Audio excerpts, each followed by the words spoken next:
your name is and the correct spelling. Okay, are we on now? Or Yes. oh, we're on now. My name is Zoaunne Leroy. Nobody calls me that. They call me Z. My name is spelled Zoaunne. Leroy. L-E, capital R-O-Y. And is that your maiden name? That is my maiden name, yes. And where and when were you born? I was born in Olympia, Washington, some 71 years ago. I just had a birthday last month, on the 5th of January. Oh, really? Capricorn. Dad was January 3rd. Ah! Just a little before you, though, 1923. Splendid fellow, Capricorn people. Oh, yeah. Huh. So, did you grow up in Olympia then? No, I didn't grow up in Olympia. I was here for a little while, and my parents lived here.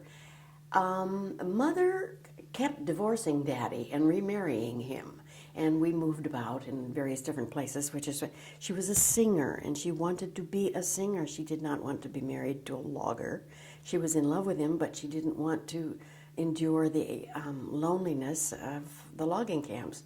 So we went to various different places.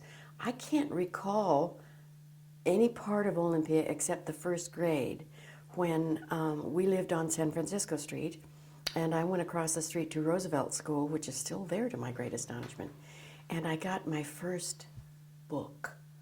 I can remember that day as if it was yesterday, my own very first book, and it was yellow, and it was Spot and Dick and Jane and Puff and all those guys. And Mrs. Raymaker was my teacher, and I learned how to do artwork with, poster paints. My goodness, I thought I had died and gone to heaven. But after that, we were just all over the map. And I moved back to Olympia 2.5 years ago because I thought my father still had some good years left in him.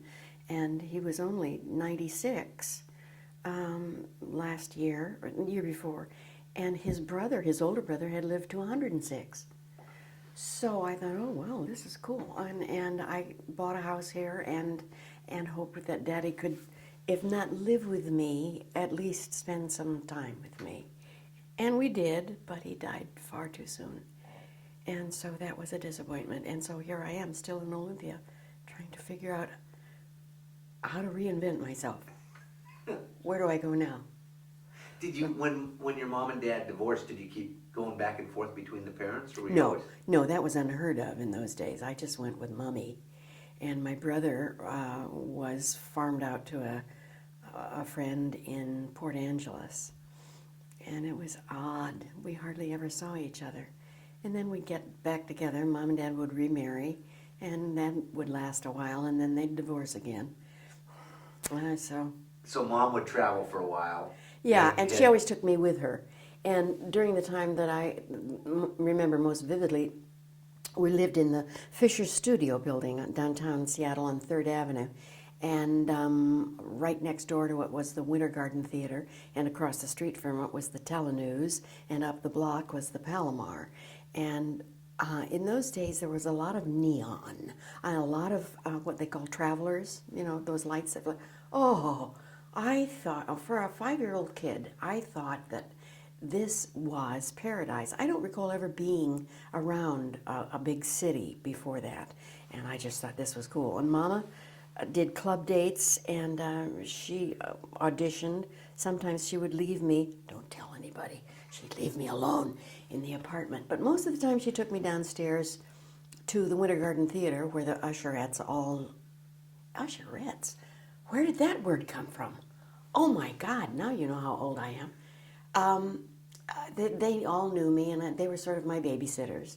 And I would stay there until she got back from the audition or the luncheon she was singing for or whatever. And another job she had at that time, it was a 5 and dime store. It may have been Woolworth. It was right on the corner there. And she played the piano for people that were buying sheet music. Do you remember sheet music? No. And so she would sing the sheet music just like in an old movie musical. And I was very aware of the war because there were so many war movies, of course, and because sometimes the easiest thing to do was just stick me in the telenews and let me watch the newsreels. What fun for a child. And, you begin to think that that's a real thing that's going on over there. The movies made it. I did think at the time, how did they get those cameras there in the war? And later, of course, realized that it was not quite done that way. But I saw, at the Winter Garden Theater, I saw Look Who's Laughing 27 times. Mother had a lot of business that week, I guess. And, Edgar Bergen, Charlie McCarthy, all those good guys made me laugh a lot. But it was an interesting life growing up because we were always hither and thither and yon, and I had the dancing lessons, and I had toe dancing lessons when I was 3 years old. My feet still hurt. Oi! And baton lessons, tap lessons, acrobatics, ballet, violin, piano. And when I finally got to junior high and I wanted to be in the band, I really wanted to play the clarinet, but they had clarinets, so I was stuck with a B-flat cornet, and I didn't like that much. Big deal around your mouth. But anyway, during the war, I remember the rationing books and the stamps and the fact that you could only have meat, I don't know, maybe once a week. I can't quite remember the exact logistics of that, but I had to take the ration book with me when I went down to the store to get whatever it was I was sent after. Mother ran a boarding house on University Way for a while. I went to school across the street. But that's the time, it was from that house. I remember standing on the porch with my dad, and he had on this civil defense hard hat, and he was looking through binoculars for airplanes. I mean, we really thought that we were going to get bombed. And there were still trolley tracks on the street then. And I remember thinking at the time when they dug up those trolley tracks that it had something to do with the war effort and the bricks. Daddy, anybody could take the bricks, so Daddy built us a barbecue out in the back with some of the bricks. But the idea of standing, and you could see the searchlights circling around in the sky, and there was a cloud cover, and you could see this playing on the clouds and thinking an airplane could be spotted coming down to drop a bomb on us. And there was something so horrifying and yet so urgent and thrilling about that. And I really didn't know what Daddy was going to do with his hard hat and his binoculars, but I knew he was important. By gosh, we were doing something for the war effort. And my dancing lessons and the dancing that we did for club dates and so forth was of a very patriotic nature. And my favorite costume was a white satin number with the patriotic shield on the front of it and the hat that looked like a private's hat, and we twirled our batons, and everything seemed to end with a patriotic theme. And when that American flag whipped out on the stage, there wasn't a dry eye in the house. It was just an intensely patriotic time. And I don't remember being particularly deprived of anything. I heard it when some people, or my parents, would say, we can't afford that, or we can't get that this week. But I still had my dancing lessons, and so that was okay with me.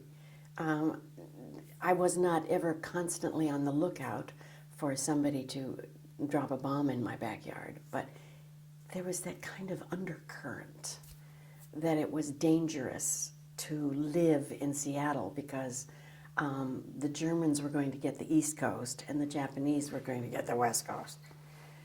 And I don't know where the Italians were going to bomb us.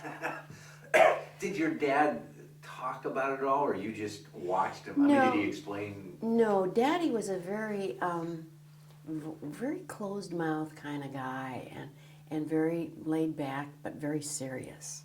And I don't remember him talking about, he worked for the State Department during the war. And I always just thought it was, children were raised differently then. I don't remember seeing my dad a lot. And of course, between marriages and divorces, he was in and out of my life. And later on, one of those times, he went to work for Weyerhaeuser, and we lived in a logging camp in Vail. It was just a little 50-house settlement, and Mother didn't much care for that. So we came back to Seattle, and we lived with Grandma, and while Daddy stayed there, but we saw him on the weekends. But there were priorities there. I didn't get much of Daddy because Mom got most of him. So we kids just, we were aware of a father figure, but he was not. We didn't go out and play ball, or I don't think he ever took us to the park or anything like that. It just wasn't part of our upbringing. Mom took us to the park, or Grandma did, or my auntie, but Daddy was kind of a strange figure in my life. And but of course, I got to know him a whole lot better in later years. But during those war years, it just seemed to me that I just thought he's out winning the war somewhere. He and John Payne and John Wayne and Errol Flynn. We didn't realize that Errol Flynn was one of the bad guys until much later. But all those wonderful folks that were in the movies. And I saw movies every Saturday and Sunday of my life, it seemed to me. I was at a double feature and just chugging down the popcorn, ruining my teeth, and having a fine old time. Was it acceptable at that time, or how did they treat a divorced woman? I mean, was that a... That's interesting. I never really thought about it much. We were in a different world when we went traveling with the USO shows and doing war bond shows and stuff. We were just entertainers. We were not, nobody ever asked, does your husband agree with this? Does your husband? Nobody ever asked questions like that. And I remember once we went on a bus. It was a school bus, as I recall. We were in Hollywood at the time, and we went on this bus with all the other entertainers across the Mojave Desert. Please, God, don't let me ever have to go there again. The Mojave Desert looks like the moon. And it was hot. Oh, we all had the windows open, but the hot air was just blowing in on us. And we were going to either Camp Hahn or Fort Irwin, one of those places. And it was hot. And I wanted to get into the swimming pool as soon as we got there. I was just melting. And my hair was bleached because Mama was billing me at that time as the miniature Sophie Tucker. And so we had a choice. We had enough time to either go swimming or have something to eat and take a nap before the show. Well, you know what I wanted to do, but what I had to do was have something to eat and take a nap. And because she was afraid that if I got into all those long golden curls would take too long to refix. So I had to have something to eat and I had to take a nap. But that night at the show, it was fun because we would stand out, after the show was finished, we would stand out on stage and talk to the soldiers. And one guy said to me, "You're not really a little girl, you're a midget." And I thought, what's a midget? And my mother yanked me away from there so fast, his head was still rocking a week later. But it was a fun thing to do. Because you were how old about then? I was 7, 8, somewhere in that You're neighborhood. still a little girl. I'm a little girl, yeah. But one of our acts was that we had matching costumes, and our hair was dressed exactly alike. And we would start out with, she was singing Victor Herbert's If I Were on the Stage. And it starts out, if I were asked to play the part, a simple maiden, light of heart. Well, we were in sort of dirndly farm girl milkmaid outfits. And then I would take that off of her, and underneath she would have this turquoise satin thing with little panniers on the side, and she would be into the second part of the song. I would go off stage, take that off, and I was in matching. And then the last part of it is called the Kiss Me Again waltz, the part of that thing. And so then I would take that off, and she would be in this black lace number. And take that off, and then I'd come back on and dance, and I would be in the black lace number. Well, it was just bizarre to see this little tiny thing dressed exactly like the adult and doing, the dancing, and she was singing along. And when I think about it now, it was unique, it was wonderful, but a little perverse. And I don't think you'd see anything like that nowadays, because mothers and daughters just don't do that sort of thing anymore. There are children beauty pageants and stuff like that where they, but not on mother and daughter act. But this was vaudeville and USO, and whatever you could put together to entertain the troops was most welcome. So is that USO would put a group of people together, and you produced your own segment? We worked up our own numbers, and when my aunt was with us for part of the time, she and my mother played the marimba, and they were billed as Pat and Mike, and my mother was Pat because my Auntie Michelle was called Mike. We always called her Auntie Mike, and my mother was Pat. And I made a mistake one time and called her Mommy, and I almost got slugged because, no, I was supposed to be her sister, her little sister. I don't know. Where do these things come from? You ask yourself later. But we had various different kinds of acts. We were on what was called the Bert Levy vaudeville circuit. And so our agent would book us into these various places around about Seattle, Washington, the state of Washington. And then when we went to California, I can't remember if we were still being booked by Jerry Ross out of his office in Seattle, or some connection. I know that Mother worked for a time in an outfit called the Children's Casting Office in Hollywood. So maybe I had some connections through that. But and the USO, the USO was a big deal. The Hollywood Canteen in Hollywood, and stars would drop in there, just do whatever they could. If they couldn't sing or dance or tell a joke, they just said, "Hi, how are you?"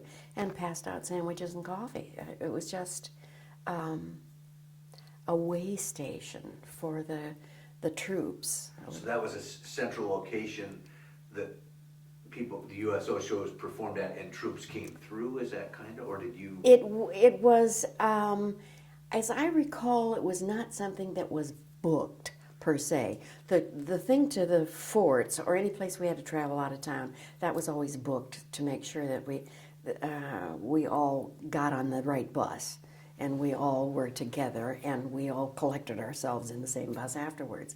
Dagwood Bumstead, Arthur Lake, was on one of our tours, and the Richardson twins, I can remember they tap danced, and there was usually always a guitarist, a singer, sometimes the risque songs, which nowadays we would think that's so quaint what they're doing, but for reasons unknown, we were at the Santa Monica Ballroom, and I don't know how Mother figured this out, but Spade Cooley's band was playing there, and she took a hold of me and walked me right up to the bandstand and introduced herself and said, "Mr. Cooley, this is my daughter, and she would just love to sing for you."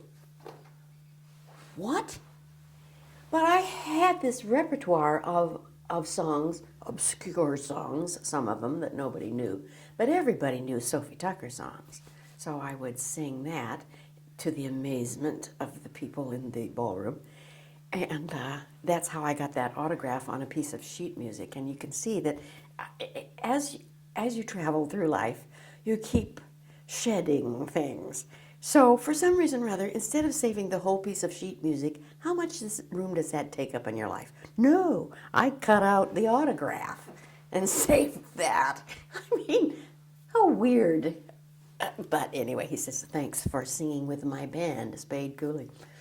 But the Santa Monica Pier during the 40s was a wonderful place because it had a bunch of, it had a Ferris wheel, but it had a gangster's car. It had one of those old black cars riddled with bullet holes. And I can't remember which gangster it was, but I was so fascinated. I guess I have a deep yearning to be a gangster. Maybe that's it. But all those bullet holes and everything, I just thought that was grand.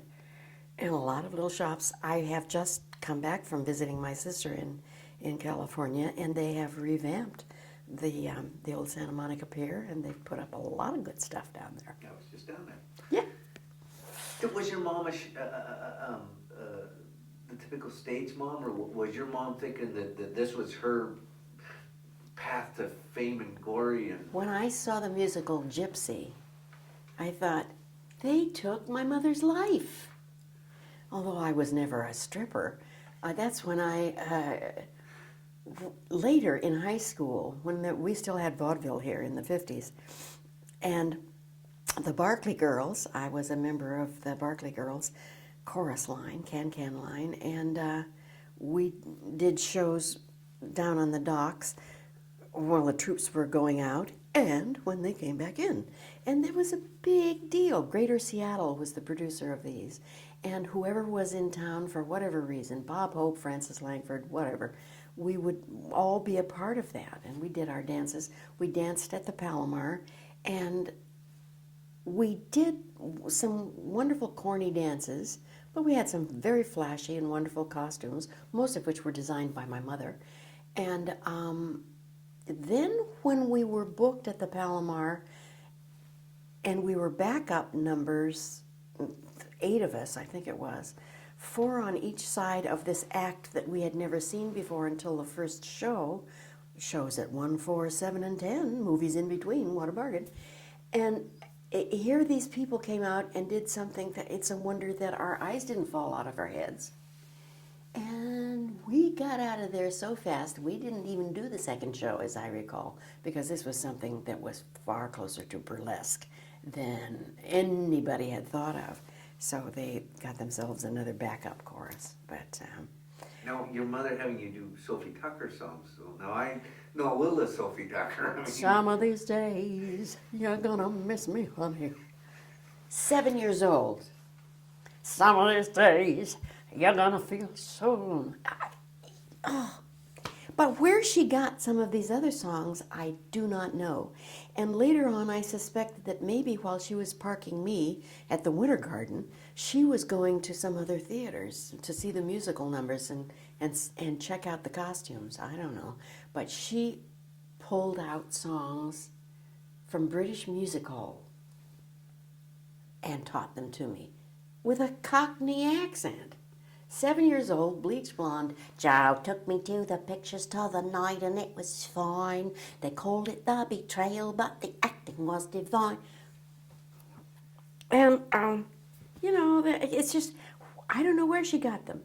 And I don't know if I ever had the brains enough to ask her or the chutzpah. Mama was pretty fierce. did the troops love them? I mean, did they love anything that was in them, or were they still a discerning? I think they were in shock. What is that up there? What is that thing? Singing this song and doing, and doing the thing. And now when I see little girls in their beauty pageants, and I just writhe because I am so horrified by this. And I think that's probably the reaction that people had watching us. I was just kind of grotesque, is that the word? Well, that's what I was wondering. So things haven't changed. I mean, you think that still people would watch and say, that's a little girl that should be doing little girl things, and she's... Yes. And without mentioning any names at all, There are a couple of little children that were in the headlines, and you look at these movies of them, and with the lipstick and the grown up and the swinging the hips and the stuff, and the mothers. Oh my goodness, the mothers. Mother was pretty pushy, but I guess it was for a reason. She kept telling me that it was for my own good. That was, of course, the first thing I had to swallow. And she didn't want me, she wanted me to be different. And she changed my name to Zoaunne when I was about 7 years old. Talk about identity crisis, ye gods. And she changed my brother's name, too. His given name was Theodore, and we called him Teddy Bear. And my name was Marlene, and I thought that was a perfectly acceptable name, thank you very much. And my middle name was Zoaunne, and when I was about 7, she switched it around and called me Zoaunne Marlena. And at one time, she had an autographed picture of Marlene Dietrich because she'd written her and said, "I named my child after you." So she was hungry and needy for a spotlight, and she had a gorgeous voice, coloratura soprano, and she was going to have some sort of a scholarship for her senior year in high school to study music, but instead she married my dad, and couldn't wait to get out of the house. And then eye-opening stints in logging camps, and she just wanted more. She wanted more for her kids. And my brother took the tap dancing lessons and could never make his left foot work. And she gave him violin lessons, and he finally put the violin on the floor and stepped on it. And Left foot worked. Oh yeah, left foot, that one worked. That did the trick. But the baton lessons, I was always afraid that the baton was going to fall on my face. And for some reason or other, my discipline was such so that if you twirled the baton and threw it up, and you saw it coming down and were not able to catch it, you just get out of the way. But I thought, no, I have to stand here and catch the baton. And when I took piano lessons, I knew what it was supposed to sound like up here, but I couldn't get it from there down to here. And it seemed to me like I was continually doing scales, and I would continually hear Mother from the other room say, "That's the wrong note!" Like I didn't know that. I can hear. But Do you remember? Because it sounds like from the very beginning, your mother was theater involved and yes. Do you remember as a little girl, did you have your own dreams, or were you so involved in all of this that that's what life was? Life was just pretty much going to school and going to lessons. I had a friend, I had a very good best friend, but the rest of the time, I don't remember ever thinking, well, in the first place, I thought we were all going to be blown up, searching for airplanes. It seemed to me that we were going to win the war, but I was constantly afraid that we were going to get bombed. And so my focus was just on doing what I had to do. I loved going to school. I absolutely loved it. I loved the workbooks. I loved drawing. I loved looking at the travelogues or whatever we got to see in geography. I loved maps. I loved the feeling of books. That love of learning never left me all the way through college. And I just, I don't recall ever having an idea of anything else but dancing. I loved the dancing. I didn't love the piano. I didn't love the violin. I didn't love all the other stuff. And I didn't mind changing into costumes. And that, fortunately, stayed with me because I've been in theater all my life. And all you do is run around changing costume, Act 1 to Act 2 to Act 3, in and out of your clothes, and twice on matinee days. I I didn't know of anything else that I wanted to do except go to Hollywood and be in musicals. Betty Grable, what's her name, Alice Faye, all those people that I just, and then Debbie Reynolds came along and I thought, oh my gosh, even an unknown can do this. So, but that era pretty much ended the musical. So I never really got to sing and dance. And it was in high school when I was still doing club dates that my drama teacher, we called it play production class at that time. We didn't call it drama. My God, we would have been laughed out of town if we'd referred to ourselves as drama students. But she told me that as talented as I was at singing and dancing, I was in all of the shows at school. She said, you have to learn to do something else. You have to learn how to be, how to act, how to do these other things. You can't always just be a comedian. Comedian, I should say. And so I credit my high school teacher with perking up my interest in drama, which I then later went on to use in college, and I married a theater director. We ran a community theater, and then when I divorced and went to Hollywood again, this time on my own, I did movies and TV and stuff. And my first love is always the stage, but I never did get to sing and dance. And that was the only focus I had. For a while in college, I thought that I wanted to be an anthropologist because I thought, oh, this is wonderful. I love digging things. I love the Byzantine buildings. I love this. But it's just that opening up of your mind.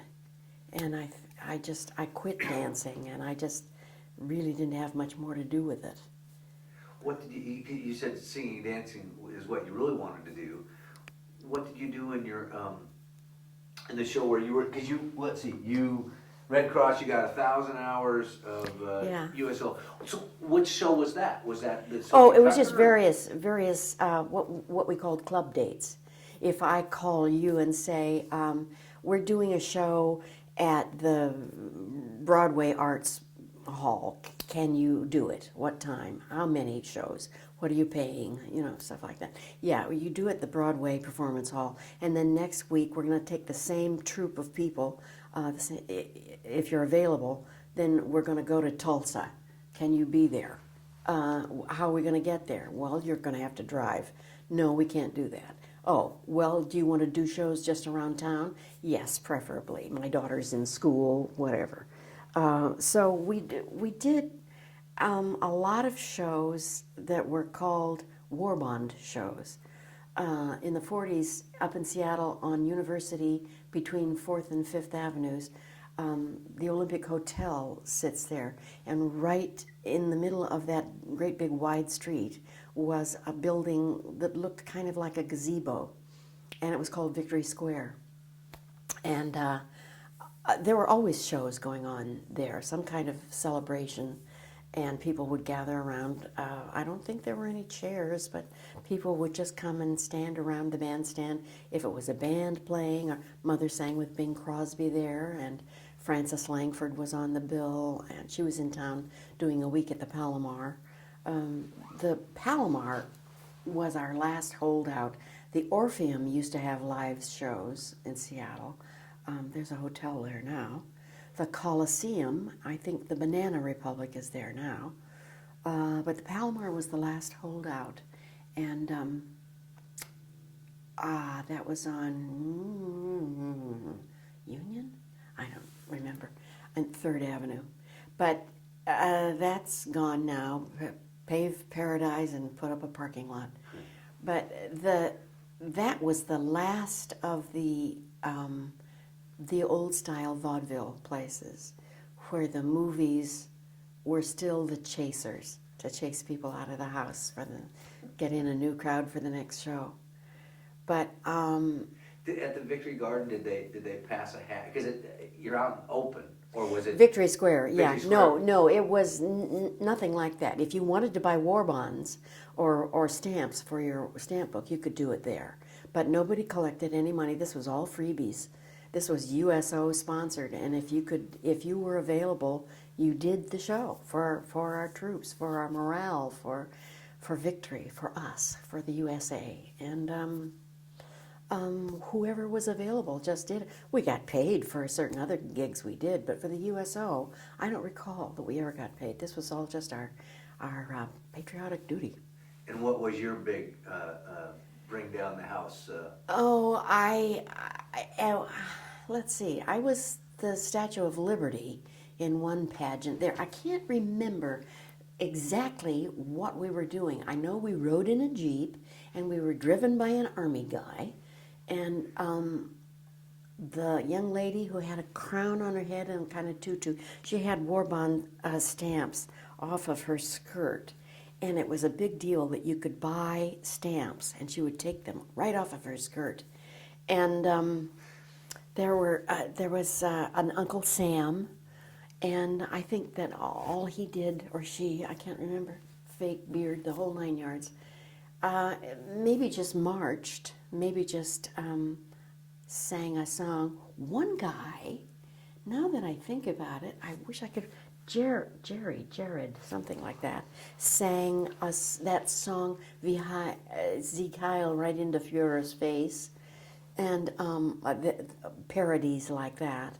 And when I was the Statue of Liberty, I was just in a sort of a gold draped thing. I remember Mother took that curved piece of the vacuum cleaner and put something around it to make it look gold, stuffed some paper in there, and I had a book, and I don't think I did anything except just lend atmosphere to the occasion. Because your purpose, or the purpose of it, was to get people this area so that they would be somewhere where they could then buy war bonds. Buy war bonds. Yeah. That was the big deal there, yeah.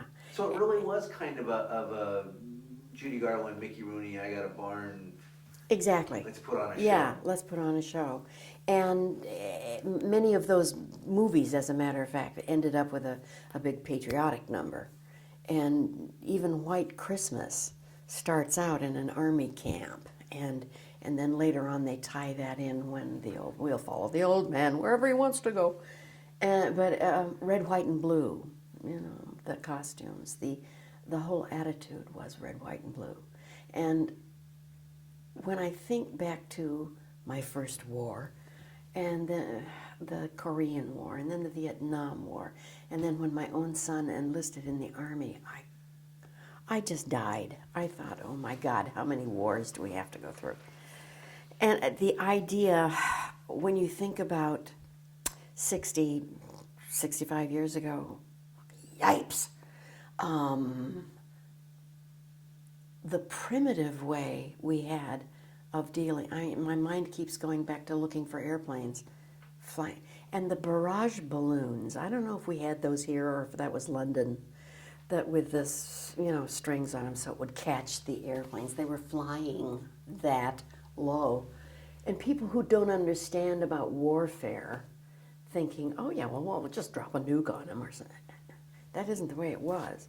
And to think we have come so far in such a short 60 years, we have perfected the art of warfare.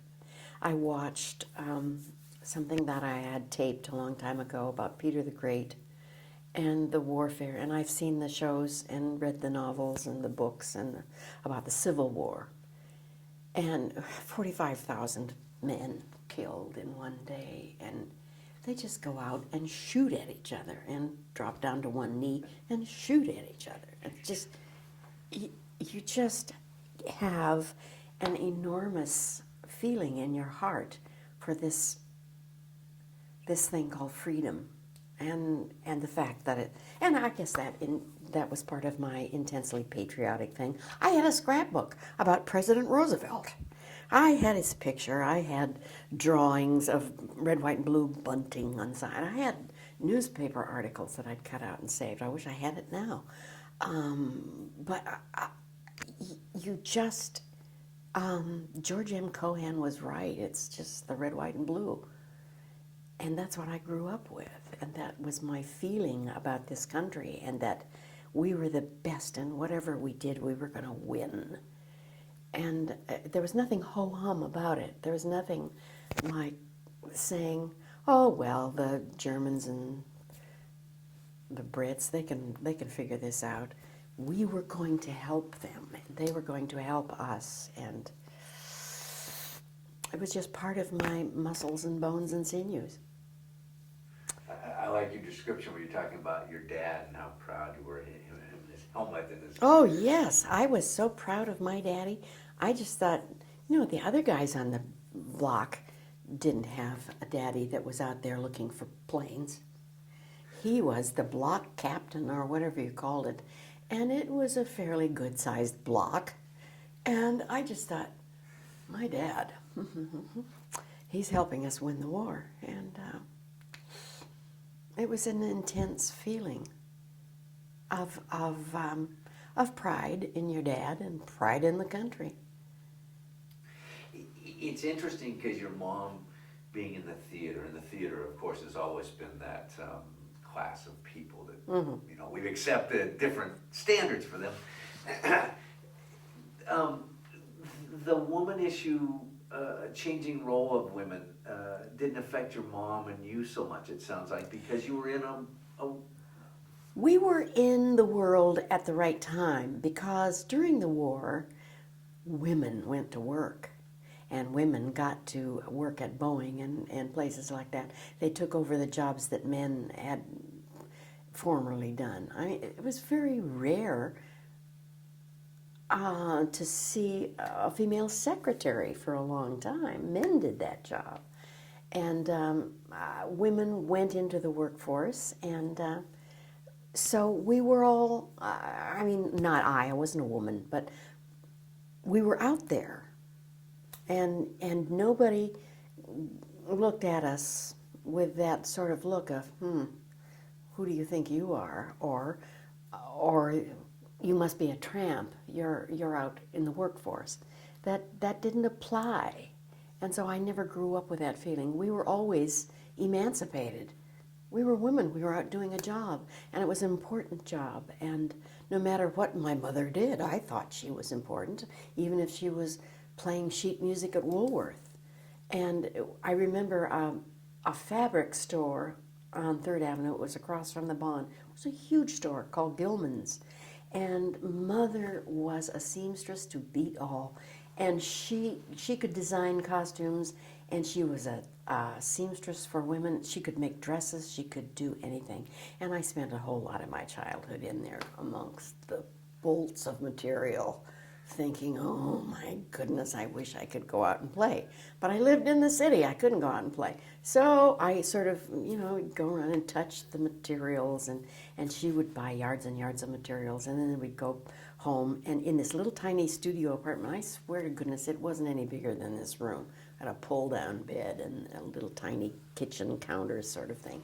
But she had a sewing machine, and by gosh, if she had to stand up at the counter and make costumes and dresses, she would, and she could, and she did. It was just, she was a terribly energetic, I don't think there's anything, if she wanted to do something, she just plain did it. And if she didn't know how, she'd learn, or she'd figure it out. And so that's the way I was brought up. If you need to find out how to do something, you figure it out. Or you ask somebody, but if nobody's around, you just use logic. And I think that's the way I learned how to sew, not only by watching her, but seeing into her head and seeing how she figured out a pattern, or often didn't even use a pattern. She would just measure people. I just thought that was spectacular. You could put a tape measure around people and measure their shoulders and make something that fit and that looked beautiful, and had very big shoulder pads in it. Remember in the war? The shoulder pads. Oh my goodness. And hats, I remember that. And nylons with the stripe up the back. You had to be sure and keep your nylon straight. But the shoes and the hats, oh gosh. I thought women were so glamorous. And you didn't go out without your gloves on. And your shoes matched your bag. Oh. When you traveled with the USO, because sometimes it was a busload of yes. people, were the women, for lack of a better word, protected and by protected I mean the fact that when you see the movies, it's like, we're going to take all these gorgeous women, we're going to put them out in front of all these love-starved men that are going off to the service, and they're going to be whistling and hollering and, you know, No, the one that said you're a midget, I mean, come on. yeah. No, well, I think he'd had a little fruit of the vine before he made that comment. But it was a different time when people were a heck of a lot more polite than they are now. There wasn't even a sniff of any improper conduct that I was aware of. If somebody made an improper remark, you just said, "Don't you speak to me like that." And if they were sex-starved, we never knew it. And it was the era where, thank you, Katharine Hepburn, we all started wearing slacks. And that was a big eye-opener, too, because a lady was taught to keep her knees together, and if you must cross your legs, make sure that everything is covered up. And we were just modest. It was a whole different kind of an attitude.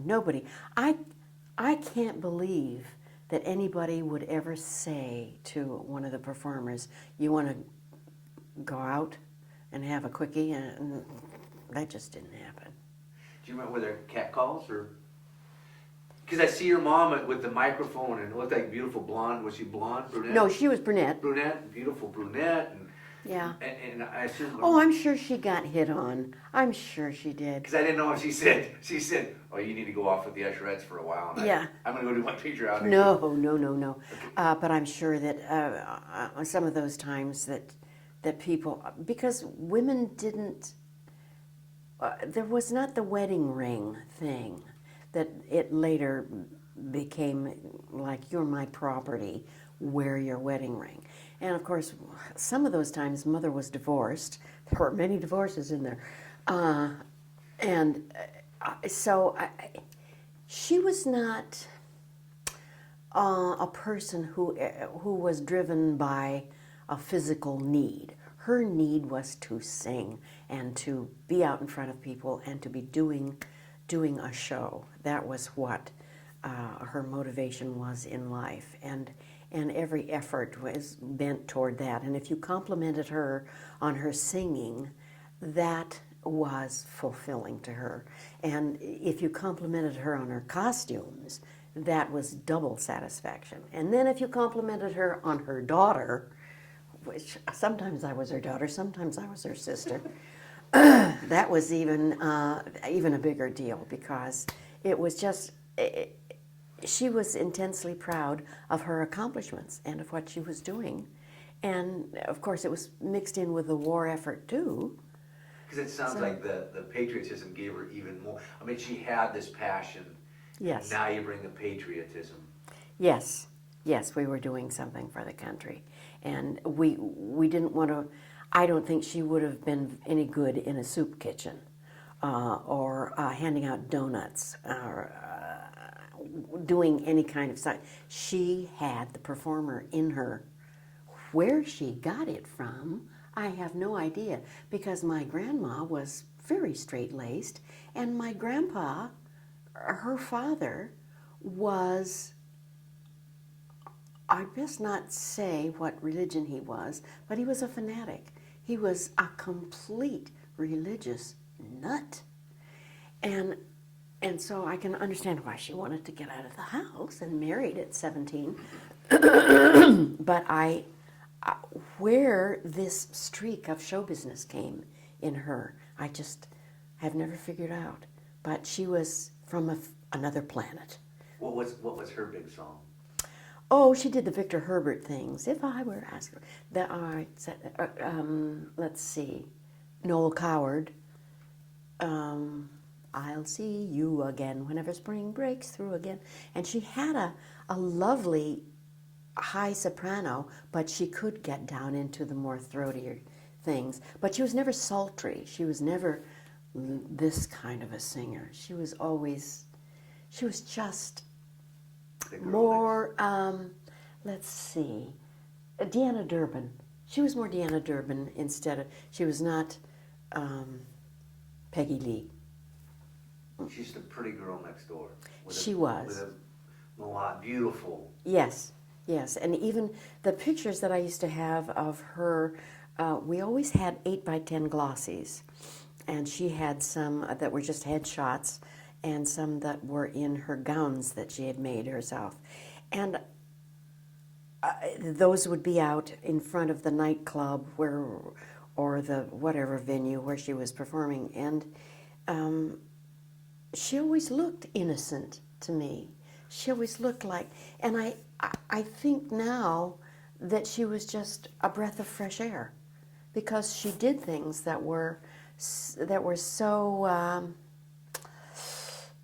oh gosh, what can I say? It was a different kind. When you would get a comedian on there who would be smoking or drinking and tossing off the, well, they weren't dirty then, they were just shady, I mean suggestive. You had to have a brain that could figure that out, because it wasn't overtly naughty. But Mother was not like that. She was just, even there was a guitarist named Britt Wood, and I remember his song was, "The covered wagons rolled right along, while the pioneers gave out in happy song." And then there was something suggestive in there, I don't remember what, but that was the primary, that was the staple of the nightclub scene. But Mama was different. Mama didn't do suggestive stuff. She, like you said, it sounds like she was a breath of, just pulling one plug as I get your tape, a breath of fresh air. She was. Yeah. Now, did she have a stage name? Jeannie Lee. Jeannie Lee. Yeah. Part of the time she was Jeannie Lee, and part of the time she was Pat and Mike. And let's see. Jeannie, I can't remember what I was called, because that was before she changed my name. So she might have called me Zoe or Zosie. I can't remember, but Pat and Mike. Now, when you were in your red, white, and blue costume, what was that part? I was part of a dance troupe, and so we were doing shows around town, and we had no names. We were just the girls from Barclays or the girls from the Margaret Tapping School, and we had no particular billing. We just did. The announcement would be, and here are those sweet young ladies from the whatever it was School of Dance doing our military tap, and we'd come. And ba-dum, bum, ba-dum, bum, ba-dum. I don't mean to make fun of it, far from it. I absolutely adored doing it, and I adore the memories, and I'm very, very grateful for my blessings that I had that kind of upbringing, because as weird as it was, I have a tendency to like the weird, so it was okay with me. Great. Yeah. It was a good time. It was a good time. And I'm glad we won the war, too. That was an added plus. Well, thank you very much. You're very welcome.